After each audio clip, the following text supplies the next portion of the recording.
Hey guys, and welcome back to my channel. My name is Leanne and welcome to Wild Beauty.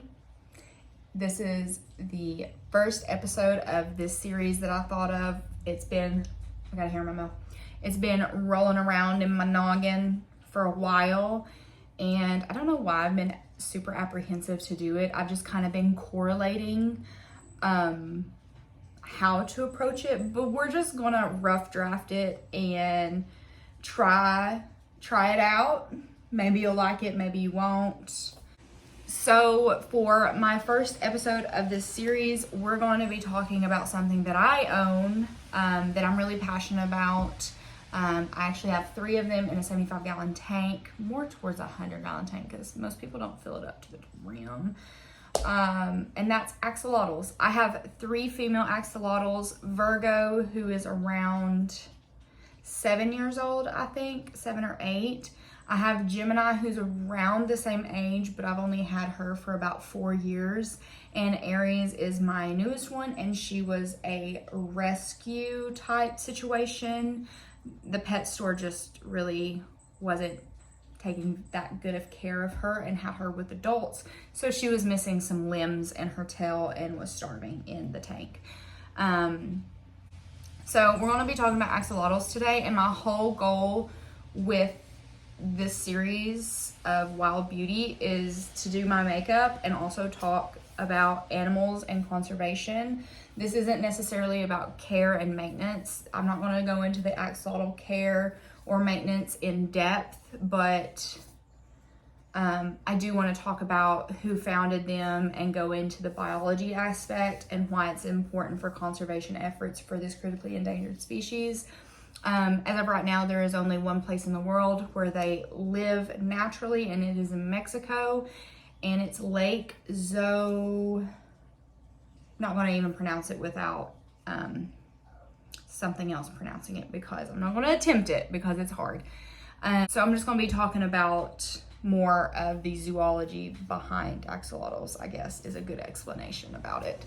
So without further ado, we're gonna start. Y'all might see me look down occasionally, and it's because I have ADD and I gotta stay in a list, and if I don't have a list, we will never get through this video.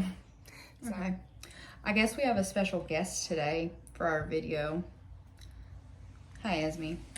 So today we're going to be talking about axolotls. They are neotenic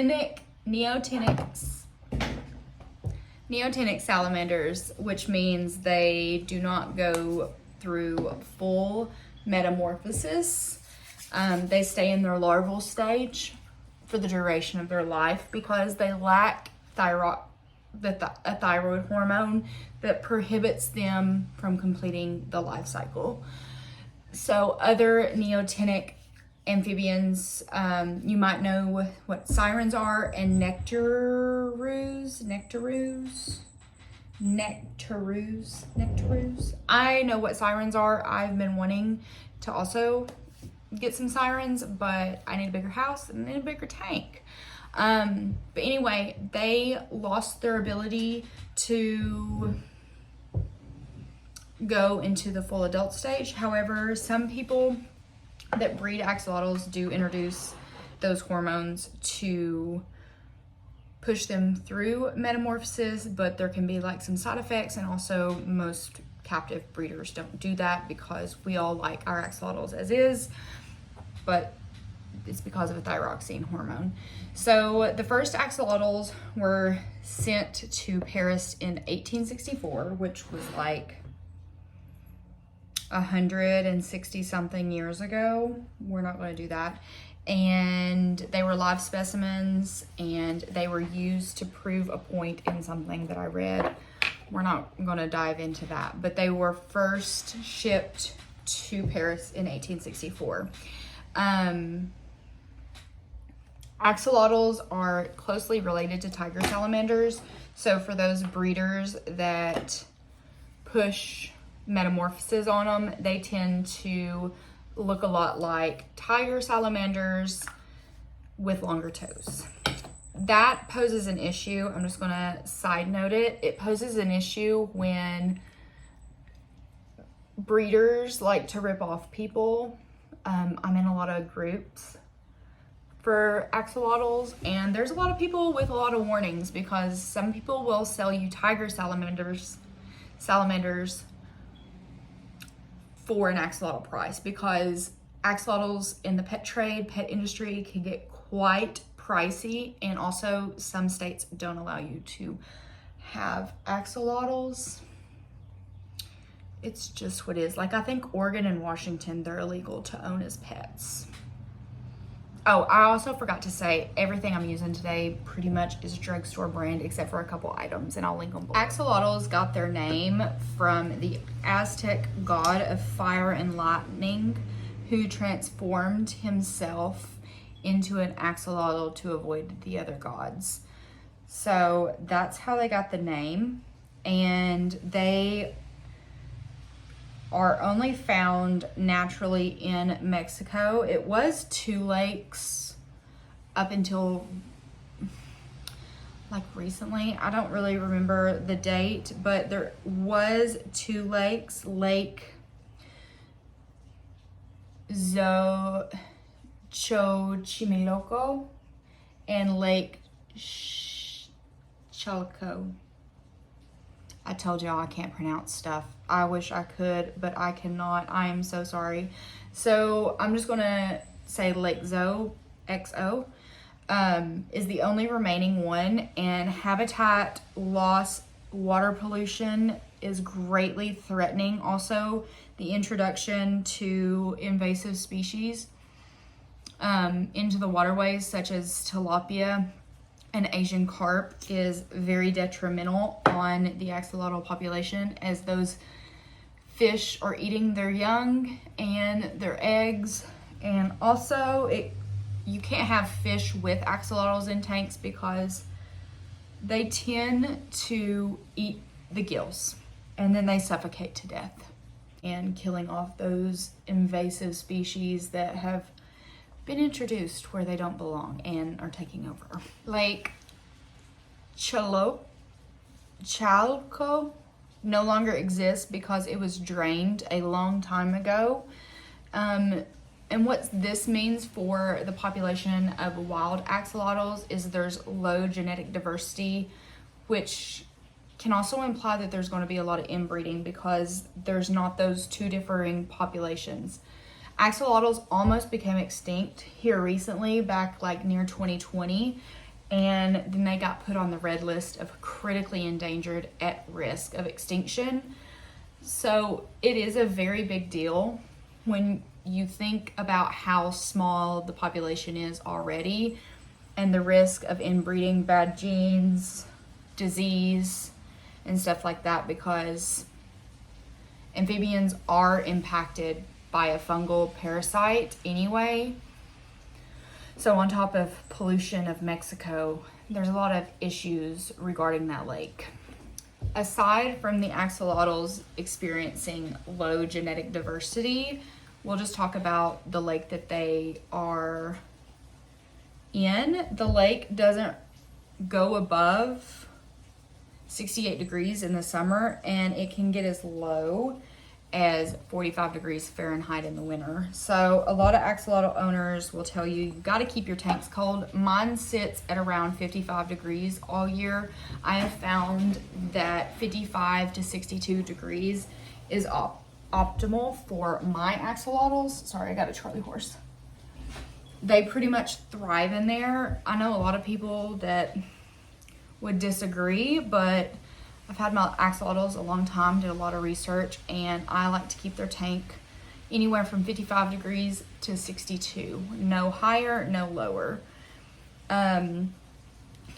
So they do require a very cold and pristine environment, just like all amphibians, since they breathe through their skin and gills. The water quality has to be pretty good, which also jumps back into the argument of water pollution and all of that, like habitat destruction and the lake and stuff like that.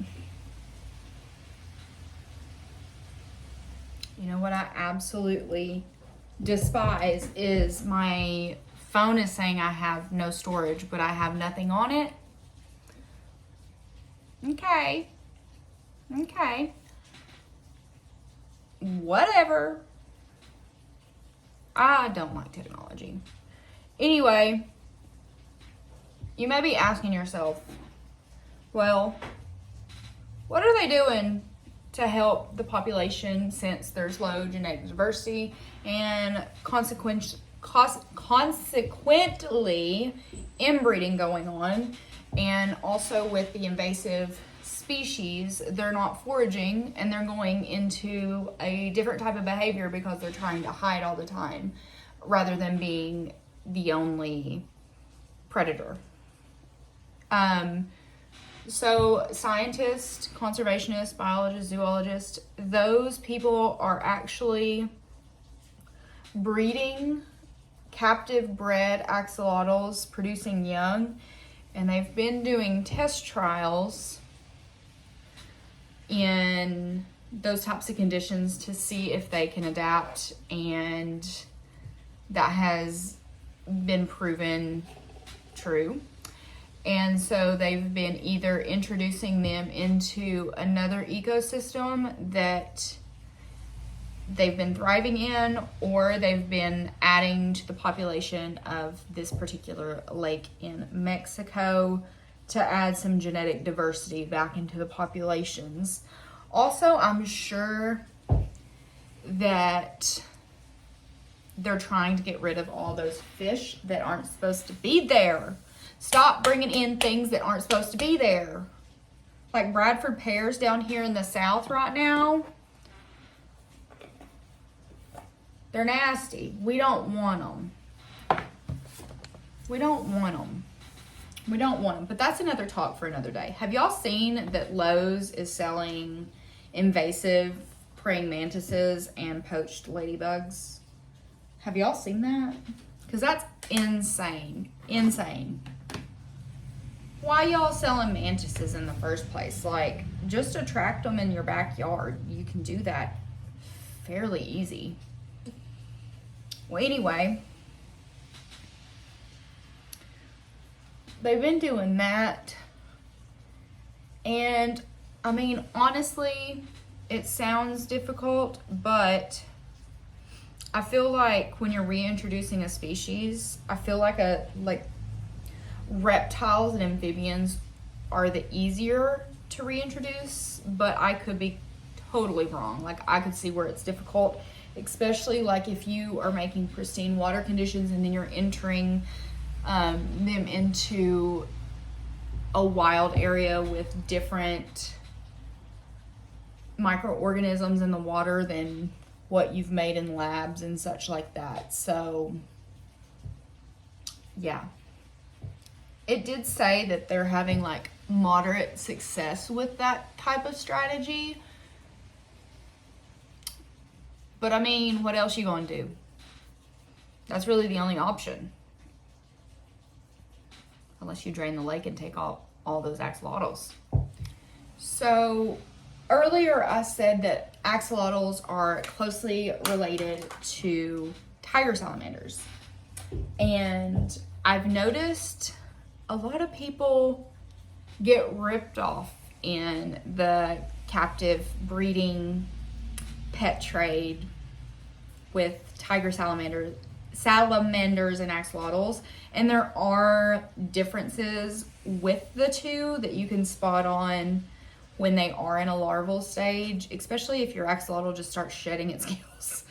But there are slight differences from axolotls and tiger salamanders in the larval stage, and that has to do a lot with their eyes and their mouth shape. Axolotls tend to be a lot more spread apart, where the salamanders are a little bit more in with their eyes. I've noticed, just noticed that personally, but they also can get confused with mud puppies, but mud puppies are a different species within themselves. They're not connected to axolotls. They're not closely related to axolotls either, so don't get confused with mud puppies. I do get a lot of those comments asking if they're mud puppies. They're not.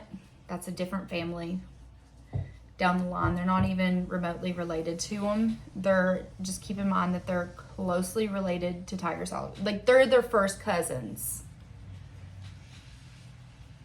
First cousins over there. They're the cousins that try to mimic everything you do. I guess. Or maybe axolotls are the ones that mimicking, but I think the tiger salamanders are the ones that are mimicking. But anyway, I'm gonna go in just briefly with care in the tank real quick because I'm wrapping up my makeup. I'm just doing like a simple boop boop because I gotta run down the road. I don't want to because it's raining today, but I just gotta run down the road and pick something up. So let's talk about care, and I'm gonna do it pretty much off my memory. Some people might come at my throats because the axolotl community does not play around.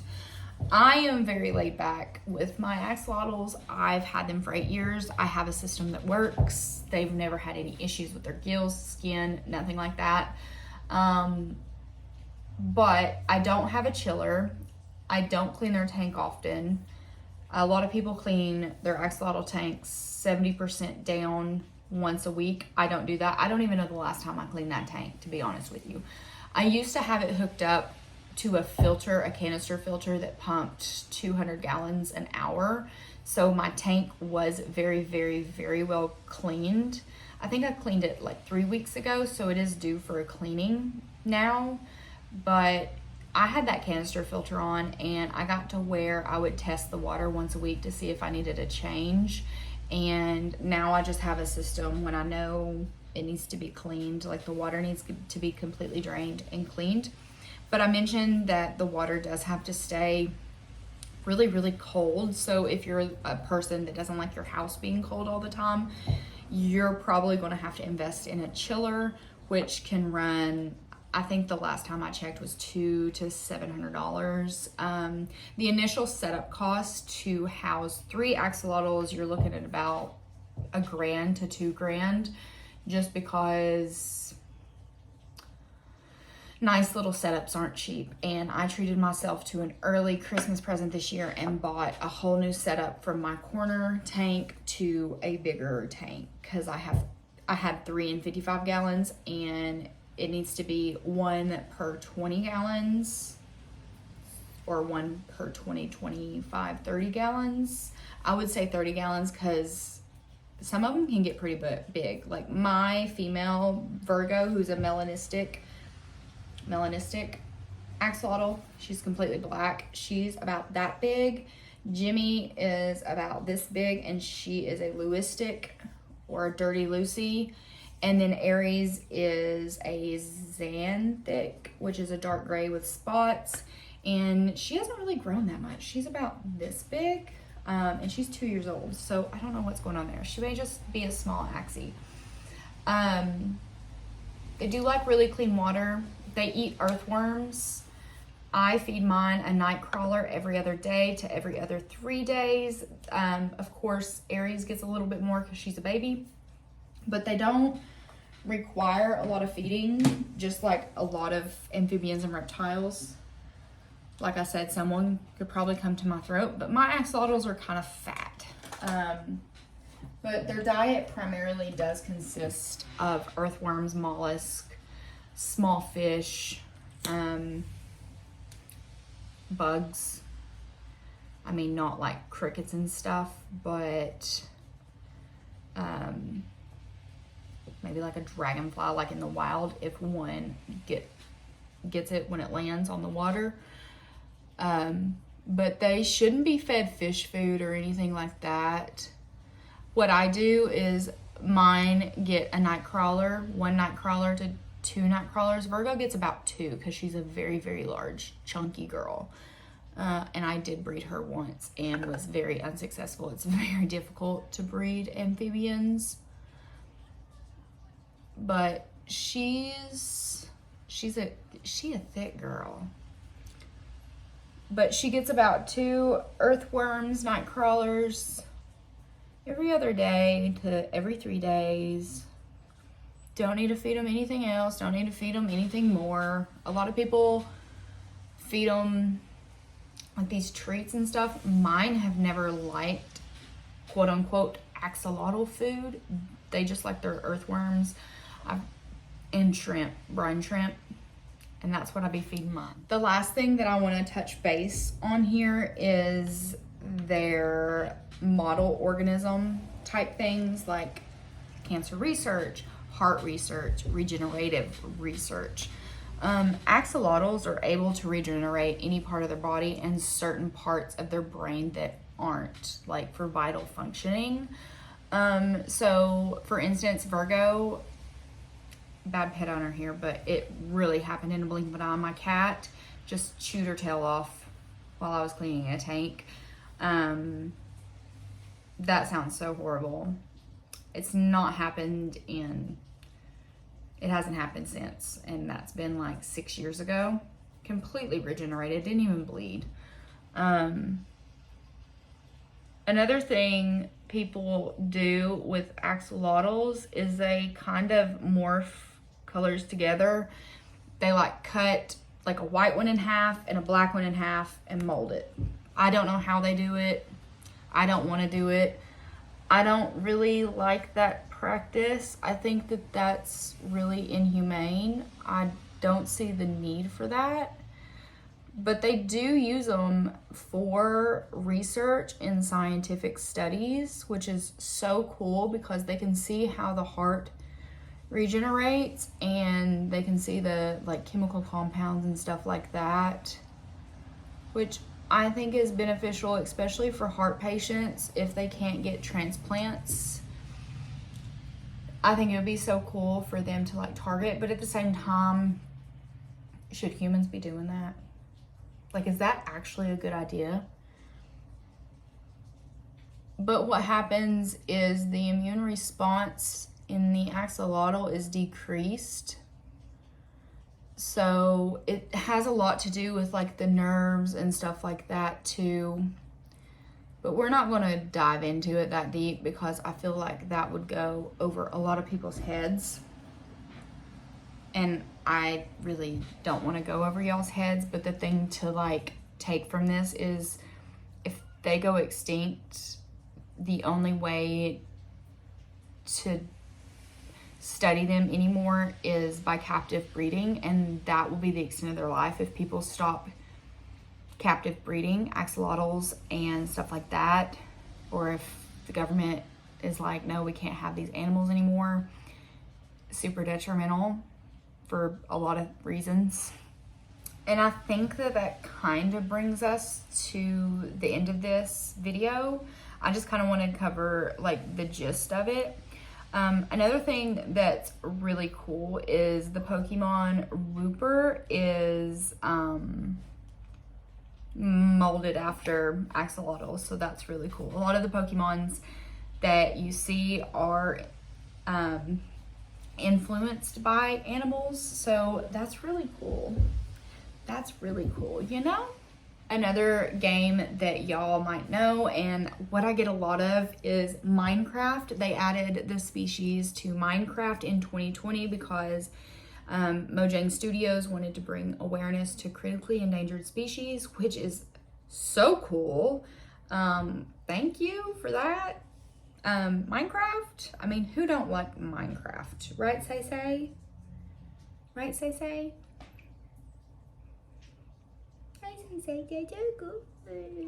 Yeah. You're critically endangered because you're one of a kind. Yeah. The doggies are asleep. I'm going to show y'all my axolotls. Also, I need a shelf. I never turn their light on because they do have sensitive eyes, so this is for viewing purposes only. Their light's only on for viewing purposes right now. Virgo thinks she's getting fed, and I like to think my axolotls are kind of smart, because every time I come close to this tank, you know who the first one runs to her little feeding spot, and she has a feeding spot. I feed her all the time in this area, and I feed Aries all the time in her area, and Jimmy over here, she didn't get the memo.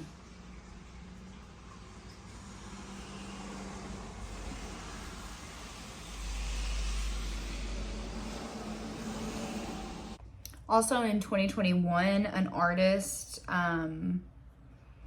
muralist Diego Rivera, released a design for a banknote with an axolotl with some things on them that I'm not going to pronounce because I will butcher them. So that's really cool.